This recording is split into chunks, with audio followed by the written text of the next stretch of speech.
একটি চিতাবাঘ একটি গরুর ওপর হামলা করে তাকে মেরে ফেলে। মৃত্যুর আগে গরুটি তার বাছুরকে বলে, আমার বাচ্চা, এখানে দুর্বলরা টিকে থাকে না। কথা দাও, তুমি শক্তিশালী হবে এবং আমার মৃত্যুর প্রতিশোধ নেবে। চোখে জল নিয়ে বাছুরটি কথা দেয়, হ্যাঁ মা, আমি কথা দিচ্ছি, আমি শক্তিশালী হব এবং তোমার মৃত্যুর প্রতিশোধ নেব। গরুটির মৃত্যুর পর বাছুরটি বনের মধ্যে একা হয়ে পড়ে।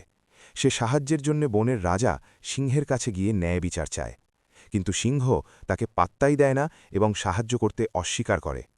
এরপর বাছুরটি নিরুপায় হয়ে বনের গভীরে চলে যায়। সেখানে তার দেখা হয় একটি শিম্পাঞ্জির সাথে। শিম্পাঞ্জিটি বাছুরটির দুঃখের কথা শুনে মায়া অনুভব করে এবং তাকে আশ্রয় দেয়। সে বাছুরটিকে পরম মমতায় গরম দুধ খাওয়ায় এবং একই সাথে তাকে শক্তি, শৃঙ্খলা ও যুদ্ধের কলাকৌশল শেখাতে শুরু করে। এভাবে অনেক বছর কেটে যায়। সেই ছোট্ট বাছুরটি এখন এক শক্তিশালী যোদ্ধায় পরিণত হয়।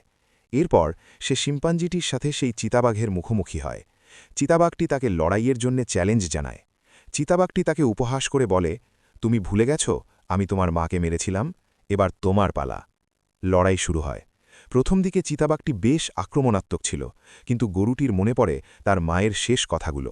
তার ভেতরে প্রতিশোধের আগুন জ্বলে ওঠে। সে তার সমস্ত শক্তি দিয়ে চিতাবাঘের মোকাবিলা করে।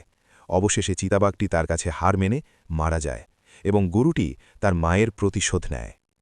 ভিডিও ভালো লাগলে লাইক, সাবস্ক্রাইব, ফলো করুন। ধন্যবাদ।